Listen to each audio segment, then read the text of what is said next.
Hello and welcome back to another video, and today we're going to be talking about a banjolele compared to a standard ukulele. Now, what's the difference outside of the obvious? Well, some of it is in the sound. Now, the obvious part is a standard ukulele is more of just a tiny guitar that uses nylon strings. Of course, it has less strings, it is shorter, all that kind of good stuff. Now, a banjolele, as the name suggests, has a banjo body. Now, the sound is very different. A standard ukulele is a lot more warm, where the banjo one has a lot more twang to it. In fact, let's give you some examples. We'll start off by just playing some chords here. Now, really, if the ukulele, you're supposed to play with your fingers, so it would sound like that. I can't play with my finger for very long because it starts to, wear on your skin and your fingernail. I mean, I guess if I would to play this more often, probably get used to it. But I mostly play guitar, so I'm going to use a pick. And with the pick, it sounds like this. Still very warm. Some people play it more up the neck like this, which is about as warm as it gets. So if you want to brighten it up, you can get closer to the bridge. I don't recommend playing down there at all. Now we're going to switch over. We're going to play the same chord. I believe that is an F chord. And we're going to see how that sounds different from the other one. Now with this one, the bridge is much different. This has what's called a floating bridge, which means when you change the strings or anything, that actually comes off. So when I bought this, it was missing that piece. I found the bridge for $6. It's a standard 4-string banjo bridge. That's all you need. So same chord. We'll play it first where I think the average person would play it, which is about here. And right away you can hear the banjo-y parts of this. If you want to play it more up neck, it warms it up a little more, but if you want this thing to be obscenely bright, you can play it close to the bridge, which I don't recommend that.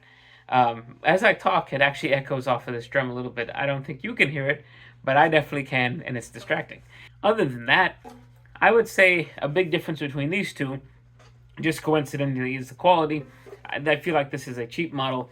This was also cheap to me, but this one is made like an expensive ukulele. This is Keith Urban's brand.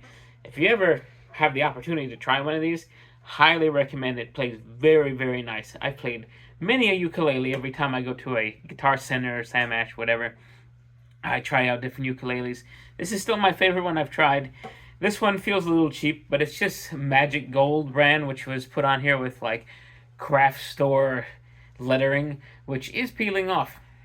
But whatever. What we're really after is, what does it sound like when you play a song? So we're going to start on here, and I'll play just a random song. For those of you who like George Harrison, you'll probably recognize this. This is one he did towards the end. And yeah, let's just hear how it sounds.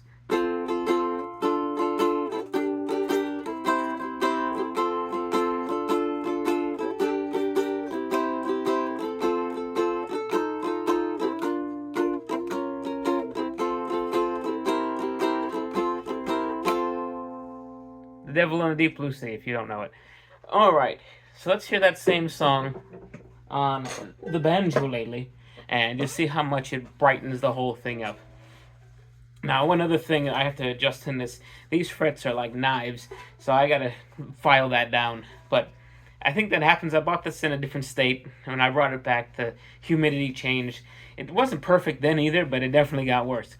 But let's try out the same song here.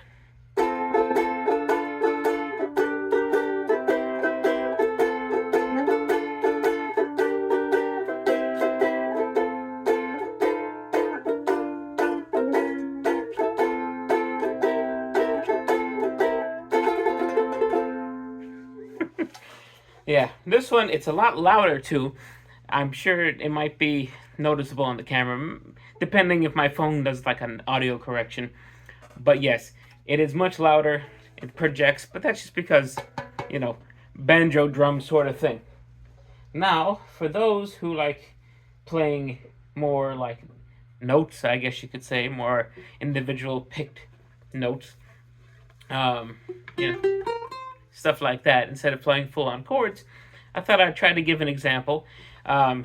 This is another song that you probably know. There is a version that is played with chords. However, because that one is shorter, It is very difficult for me to do, but it is possible. So let's see how it goes.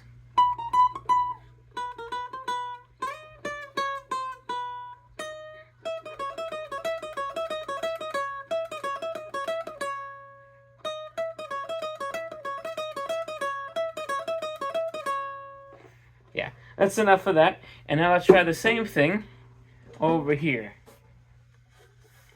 So another problem with this one, just being shorter, is that when you're playing notes way up the neck, it doesn't really play right. But once again, just could be this model. We're here more for the sound. Let's see how it sounds.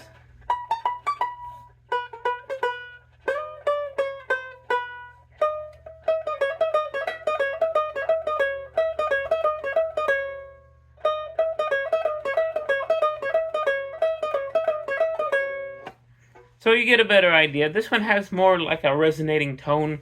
When I'm playing these notes, just the vibrations coming through, it kind of makes the whole thing kind of ring a bit. But, you know, once again, it's cheap. Who knows if that's the problem? Because the problem I was having is trying to play that. And then when you switch to the second chord, my finger keeps like sliding over to that fret. If I were to get a new banjolele, I would just get a bigger one, something that's more in this scale. As you can see, which even from here, there are a whole headstock difference. It's when you try to line up the necks, like as best I can, it's a good 1.5 inch difference. Which you might be thinking, oh, that's not that much.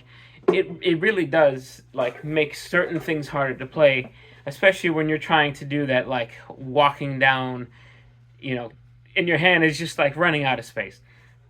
Now, outside of that, which one would I recommend? If you're just getting into ukulele, get yourself one of these. In fact, get yourself this one particularly, because this is an amazing one. This is more of a unique niche product. If you're trying to be like George Formby or somebody like that, which honestly, that's why I bought it. Yeah, go for this. But general ukulele playing, get a standard ukulele. But they're both fun to have. I do recommend honestly getting both of them. But start on this one and get this one for fun. And I'll see you next time.